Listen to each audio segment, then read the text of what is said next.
Allons droit au but. La plupart des voyageurs ne perdent pas leurs médicaments parce qu'ils font quelque chose d'illégal. Ils les perdent parce qu'ils ne comprennent pas vraiment les règles. Aujourd'hui, le contrôle de sécurité à l'aéroport n'a plus rien à voir avec le hasard. Les agents sont formés, attentifs et particulièrement vigilants face à tout ce qui ressemble à des médicaments. Et c'est précisément là que beaucoup de gens se trompent. L'erreur la plus fréquente est simple, emballer ces médicaments sans réfléchir. On les met dans un sac, on ferme la fermeture éclair et on suppose que tout ira bien. Mais dès que ce sac passe dans le scanner, tout change. La sécurité ne s'intéresse pas à l'importance que tes médicaments ont pour toi. Ce qui compte, c'est la façon dont tu les as préparés et présentés. Et tout commence avant même de faire ta valise, avec une question essentielle que la plupart des gens ne se posent jamais. Est-ce un médicament avec ordonnance ou sans ordonnance ? Cette seule différence change complètement la manière dont il sera traité lors du contrôle. L'ignorer peut entraîner des retards, des vérifications supplémentaires, voire la confiscation du médicament. Il y a aussi un point qui surprend beaucoup de voyageurs. Lorsque tu prends un vol international, les règles ne font pas que changer. Elles peuvent être totalement différentes. Un médicament courant dans ton pays peut être interdit ailleurs. C'est pour cela que les voyageurs expérimentés ne laissent rien au hasard. Ils se renseignent sur les règles du pays de destination avant de faire leur bagage. Car ce qui est autorisé au départ peut devenir un problème à l'arrivée. Et il y a une règle essentielle que tu ne dois jamais ignorer. Ne mets jamais tes médicaments importants dans les bagages en soute. Les valises peuvent être retardées, perdues ou retirées à la porte d'embarquement. Et si cela arrive, tes médicaments disparaissent avec elles. C'est pourquoi les voyageurs avertis gardent toujours leurs médicaments essentiels dans leur objet personnel, celui qui reste sous le siège devant eux. Pas dans le compartiment au-dessus, pas en soute, mais toujours à portée de main. Parce que quand quelque chose tourne mal à l'aéroport, cela va vite. Et à ce moment-là, avoir tes médicaments avec toi fait toute la différence. Section 2.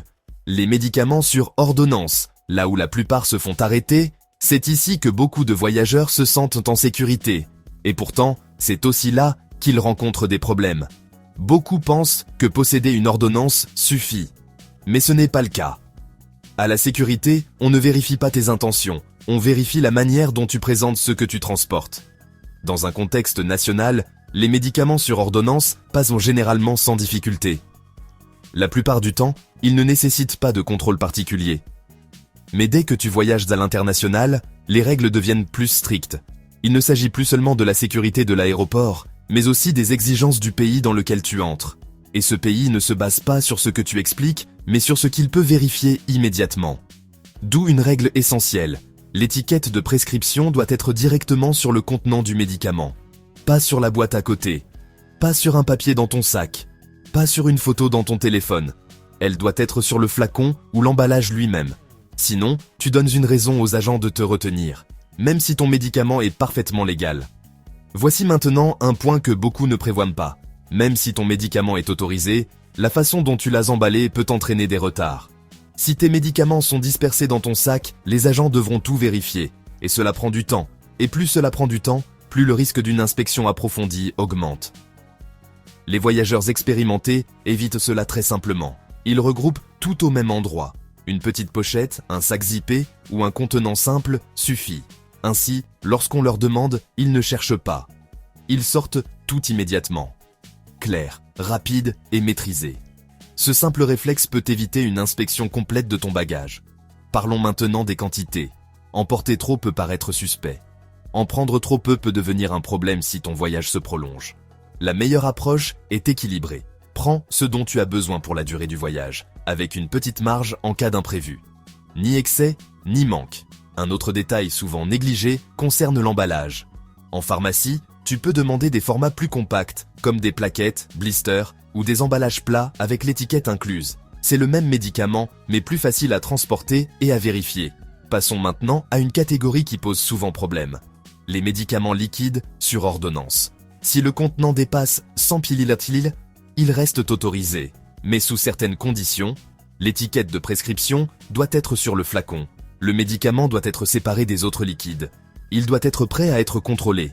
Si tu le mélanges avec tes liquides habituels, tu crées de la confusion. Et la confusion entraîne toujours des retards. La solution est simple. Mets les médicaments liquides dans un sac séparé. Même un petit sac type congélation suffit. Au moment du contrôle, tu les sors et tu les présentes à part. Pas de recherche, pas d'explications compliquées, pas de stress. Et cela devient encore plus important en dehors des États-Unis, où les contrôles peuvent être plus stricts et moins prévisibles. Beaucoup de personnes apprennent cela trop tard. Des médicaments ont déjà été confisqués non pas parce qu'ils étaient interdits, mais parce qu'ils n'étaient pas correctement identifiés. Alors retiens ceci. Étiquette sur le flacon. Tout regroupé au même endroit. Liquide séparé. Si tu fais cela, tu gardes le contrôle. Sinon, tu laisses quelqu'un d'autre décider à ta place. Section 3.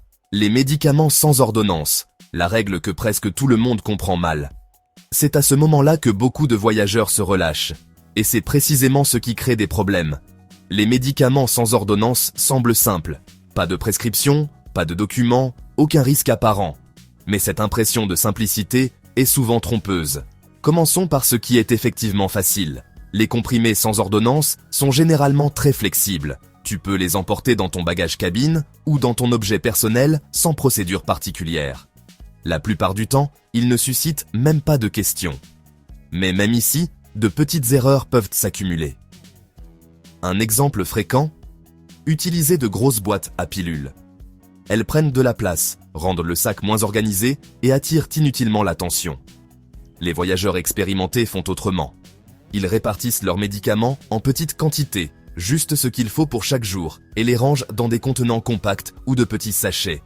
Résultat, moins d'encombrement, plus de discrétion et un accès plus simple. Mais voici le point où tout change. Les liquides.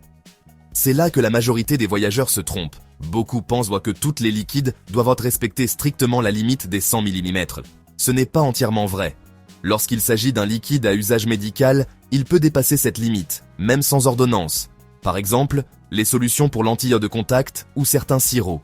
Cependant, il y a une condition essentielle que beaucoup ignorent. Ces liquides doivent être séparés. Ils ne doivent pas être mélangés avec les autres liquides dans le même sac.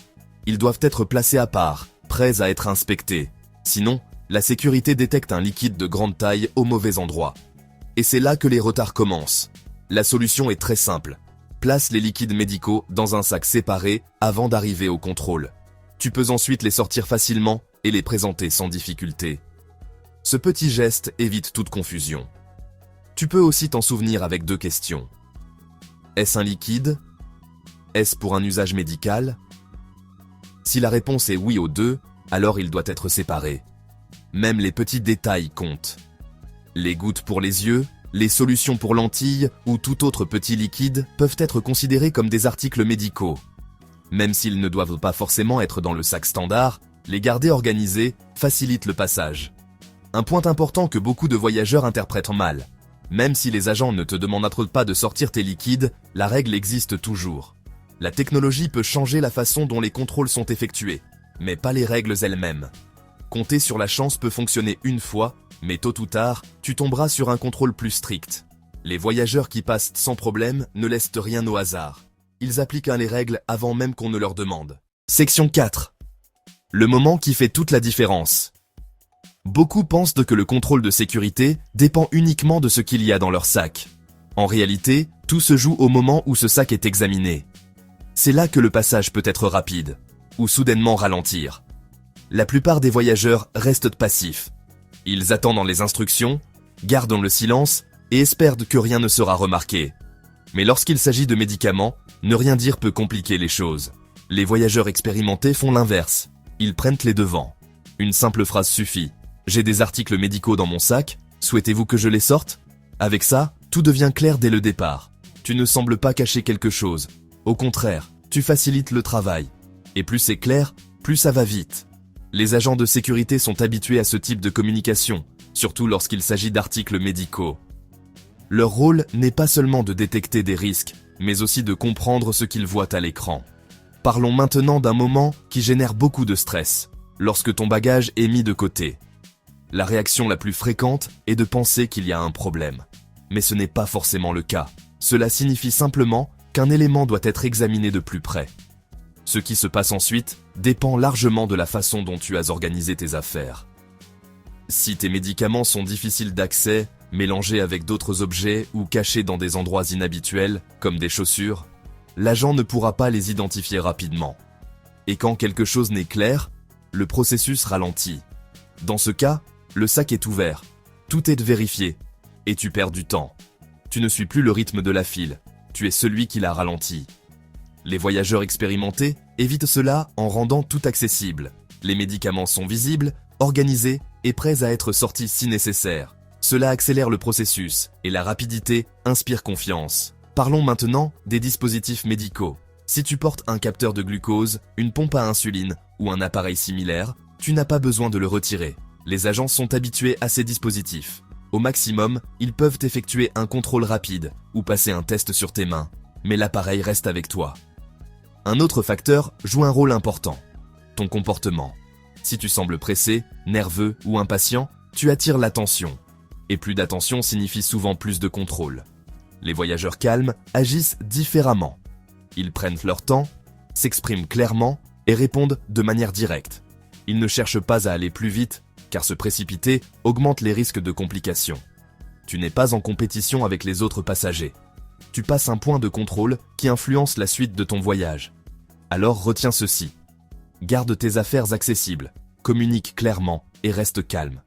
Cette combinaison rend le processus plus simple pour tout le monde, y compris pour toi. Section 5. Les règles qui peuvent vraiment te causer des problèmes.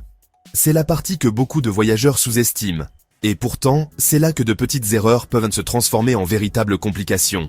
Commençons par quelque chose que beaucoup considèrent comme anodin. Le cannabis. La sécurité de l'aéroport ne le recherche pas activement. Mais si elle le découvre lors d'un contrôle, elle est tenue d'en informer les autorités locales. À partir de ce moment-là, il ne s'agit plus des règles de l'aéroport, mais de la loi du lieu où tu te trouves. Et cette loi varie selon le pays, parfois même selon la région. Ce qui est légal au point de départ peut être illégal à destination. Et cela ne concerne pas uniquement le cannabis, mais aussi certains médicaments. Des traitements courants dans un pays peuvent être strictement réglementés, voire interdits dans un autre. C'est pourquoi faire des suppositions est risqué. La solution la plus sûre est simple, vérifier avant de voyager. Tu peux utiliser l'outil officiel disponible sur le site de la TSA pour rechercher un objet. Il t'indiquera s'il est autorisé en bagage cabine ou en soute, ainsi que les restrictions éventuelles. Parlons maintenant d'un point essentiel pour de nombreux voyageurs, l'insuline et le matériel pour le diabète. Ces éléments sont autorisés même en quantité supérieure aux limites habituelles. Ils sont considérés comme des articles médicaux et non comme des liquides ordinaires. Cela signifie que tu dois les signaler. Une simple phrase suffit « J'ai de l'insuline et du matériel pour le diabète dans mon sac ». Ensuite, les agents décideront s'ils souhaitent effectuer un contrôle supplémentaire ou non. Dans tous les cas, tu es prêt. Tu peux également transporter un lecteur de glycémie, des bandelettes et d'autres fournitures sans problème, tant que tout est présenté clairement. Maintenant, parlons d'une erreur fréquente qui provoque des retards inutiles, essayer de cacher ou compliquer l'emballage. Par exemple, placer des médicaments dans des chaussures ou les envelopper dans plusieurs couches. Cela rend la lecture du scanner plus difficile. Et lorsqu'un objet n'est pas clairement identifiable, une inspection manuelle est déclenchée. Ton sac est alors mis de côté, ouvert et examiné en détail. Et cela te fait perdre du temps. Un autre détail souvent négligé concerne les packs de glace. S'ils sont utilisés à des fins médicales, ils n'ont pas besoin d'être complètement congelés. En revanche, s'ils servent à des aliments ou à un usage non médical, ils doivent être solides. S'ils sont partiellement fondus, ils peuvent être refusés. Et nous arrivons maintenant à un point essentiel, l'identification des médicaments. Si tes médicaments ne portent pas une étiquette claire et correcte, ils peuvent être confisqués, même s'ils sont parfaitement légaux. Cela s'est déjà produit, y compris avec des voyageurs expérimentés. Non pas parce que les médicaments étaient interdits, mais parce qu'ils ne pouvaient pas être vérifiés rapidement. Car la sécurité fonctionne avec des preuves, pas avec des explications. La différence est simple, étiquette visible, emballage clair. Utilisation identifiable. C'est ce qui te permet de passer sans problème. Sans cela, tu t'exposes à des retards, des contrôles supplémentaires, voire à des situations plus compliquées. Section 6. Le système qui rend tout plus fluide. À ce stade, tu connais les règles, mais les connaître ne suffit pas. À l'aéroport, quand tu es fatigué, pressé ou distrait, tu ne t'appuies pas sur ta mémoire. Tu t'appuies sur la façon dont tu as préparé ton bagage. Et c'est là que la différence se fait. Les voyageurs expérimentés ne laissent rien au hasard. Ils suivent un système simple qui évite les problèmes avant même qu'ils n'apparaissent. Première étape, tout regrouper au même endroit. Médicaments, comprimés, liquides, ordonnances, tout est placé dans une seule pochette ou un petit sac. Pas dispersé, pas mélangé avec d'autres objets. Un seul emplacement. Pourquoi ? Parce que lorsque la sécurité doit vérifier, tu ne cherches pas. Tu sors directement ce qu'il faut. Deuxième étape, séparer ce qui doit l'être. Les liquides sont à part. Les médicaments sur ordonnance restent clairement étiquetés. Les éléments essentiels sont faciles d'accès. Ton bagage devient ainsi non seulement organisé, mais aussi prévisible. Et un bagage prévisible passe plus rapidement les contrôles. Troisième étape, essentiel. Tes médicaments restent toujours avec toi. Pas en soute, pas dans un sac qui pourrait être retiré à la porte d'embarquement. Ils doivent être dans ton objet personnel, sous le siège. Ainsi, même si quelque chose change à la dernière minute, tu y as toujours accès. Quatrième étape, se préparer avant le contrôle. Tu n'attends pas qu'on te dise quoi faire. Tu sais déjà où se trouve chaque élément. Si tu as des liquides médicaux, tu peux les sortir immédiatement. Si tu dois expliquer quelque chose, tu le fais clairement et dès le début. Cela évite les hésitations et les questions inutiles. Cinquième étape, garder les choses simples. Pas de surcharge, pas d'objets cachés, pas d'organisation compliquée. Plus ton bagage est facile à comprendre, plus tu avances rapidement. Et c'est exactement le but. La sécurité ne fait pas que vérifier ton sac. Elle décide aussi du temps qu'elle va te consacrer. Si tout est clair, tu passes rapidement. Si quelque chose semble confus, tu attires plus d'attention. C'est toute la différence. La plupart des voyageurs espèrent simplement que tout se passera bien. Les voyageurs expérimentés, eux, comptent sur leur préparation. La prochaine fois que tu prépares tes médicaments, ne pense pas seulement à ce que tu emportes. Pense à la façon dont cela apparaîtra à quelqu'un qui doit le comprendre en quelques secondes. Parce que lorsque ton bagage est clair, le processus devient fluide. Et quand le processus est fluide, ton voyage commence dans les meilleures conditions.